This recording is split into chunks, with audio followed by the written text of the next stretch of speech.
In the comments, a viewer asked why I did not choose Mexico as the place to immigrate to. By the way, if you have questions that you would like me to address on camera, make videos for, please post them in the comments and maybe I will be able to answer them for you. But anyhow, yes, it's a very logical question. To be honest, there's no good answer for why I am in Spain and Mexico. Quite honestly, I screwed up and it is a bit of a happy accident and I will get to that. But it makes perfect sense that I would go to Mexico because first off, half my family is there. My entire family on my mom's side lives in Mexico. I am also entitled to Mexican citizenship. And of course, I have been to Mexico many times. My grandparents lived in Mexico City, and so I've stayed there, and it's in like the Mexico City part of Mexico City. It's not, sort of like the expat areas where, quite honestly, that's probably where I would have ended up living. But anyhow, yes, it made perfect sense for me to choose Mexico as where to move. And as a matter of fact, it was number 2 on my short list. Number 4 was Greece, and I eliminated that later due to reasons that I will cover. Number 3 was Portugal. Portugal was a very, very alluring choice. Number 2 was Mexico, and number 1 was Spain. Let me go through the criteria that I came up with for coming up with my list and choosing where I would apply. And this is something that I've talked about in other videos. You really want to write down what matters to you and what are your reasons for choosing a potential destination. And so number 1 on my list was, where can I get a visa? There's no point in wanting to move somewhere if there is no legal avenue to go there. Let's see. Number 2 was that I wanted a place where I could work if I chose to. And especially especially with regard to YouTube. I have another YouTube channel that I am very passionate about. I've been running it since 2018, I think. I've got some like 1,300 videos on there on computer-aided design. I did not want to give up that YouTube channel. I still make multiple videos for it every single week. And so that was important to me. Plus, I enjoy being a mechanical engineer. I still do consulting. I wanted the freedom to work if I wanted to. By the way, that's one thing that I liked about Portugal's non-lucrative visa. It says non-lucrative, but you can actually still earn money when you go on that visa. So that's one of the reasons that Portugal was on my list. Okay, number 3, and this is one of the reasons why Mexico was not number 1. Quite honestly, I wanted an ocean separating me from the United States. The U.S. is chaos, and especially the current resident of the White House makes a lot of nasty comments about Mexico and Mexicans.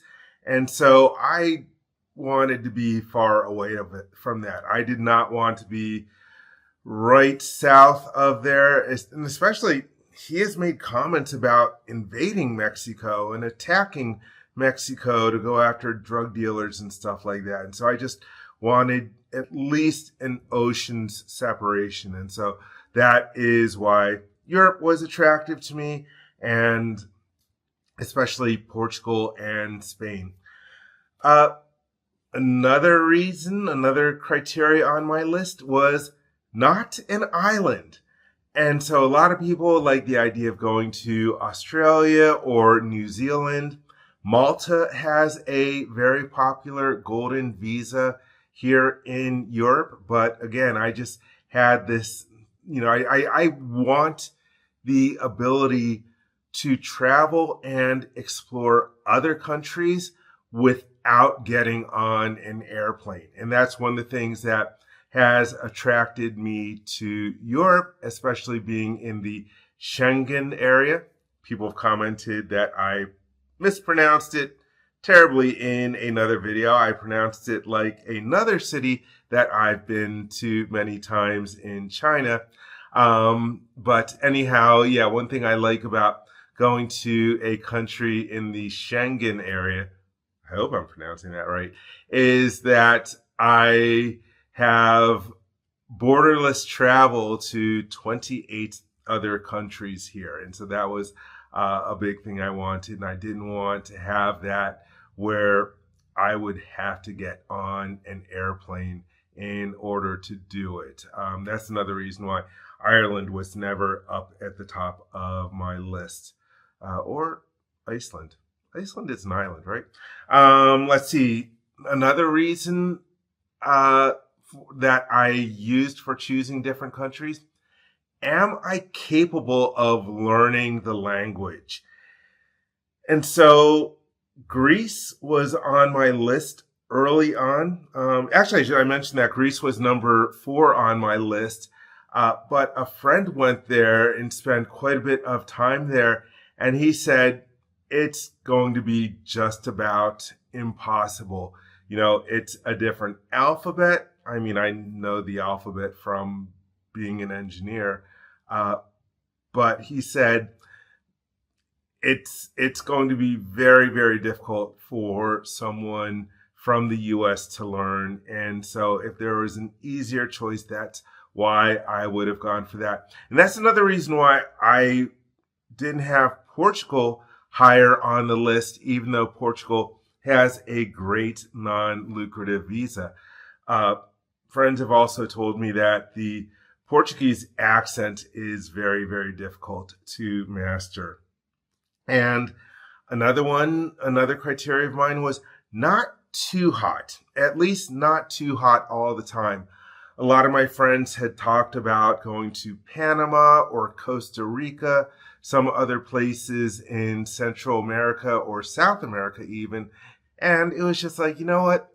I lived in Florida and I could not deal with that oppressive heat most of the time. And so it's okay if a place is hot for short periods of time. And by short periods, I mean like a couple months.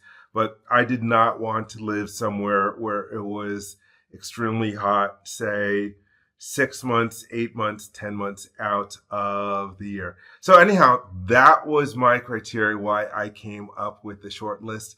And so how did I end up in Spain and not in Mexico? Well, again, that is a bit of a story and a bit of a screw up.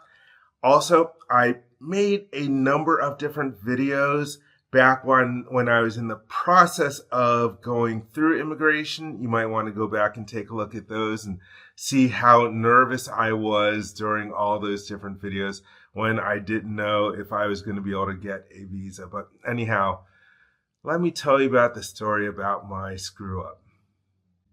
Like I mentioned, it is a happy accident that I ended up in Spain because, again, November 6th last year, I said, okay, I'm going to be leaving the U.S. And I was looking at the different places, coming up with my list. And Spain was in the process of getting rid of their golden visa. And their golden visa, to me, seemed like one of the easiest ways, the least hassle to get a visa where I would also be free to work if I wanted to. And I wouldn't have to get some company to sponsor me in order to go to Spain. Work authorization is a reason why I didn't have countries like France or Germany on the list. I would have to go into a job hunting mode in order to get some company that would hire me and allow me to work in one of those countries and sponsor me for a visa. So anyhow, I wanted to get the golden visa, and just as I started exploring it, Spain's Congreso was just like, yeah, we're getting rid of the golden visa. Too many people are trying to just buy their way in here, which, yeah, that's what I was trying to do. Um, and especially there was a lot of people that they didn't want, potentially criminal interests that were buying their way into Spain. And so they were, they're like, yeah, we need to get rid of this.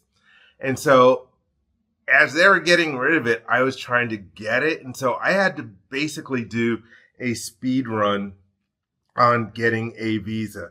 From the time that I decided to go for it to the time that it had to be in was 4 months. 4 months is a crazy short time in a lot of situations for trying to get a visa. And I was very, very stressed. I didn't know what was going to happen. It was a rough time for me personally. And so during that process, it got to be about February. And again, I'm still trying to get this visa. And I talked to my sister about Mexican citizenship, and she misunderstood the information. Maybe I misunderstood some of it from her, but I thought I was not able to get Mexican citizenship through my mother.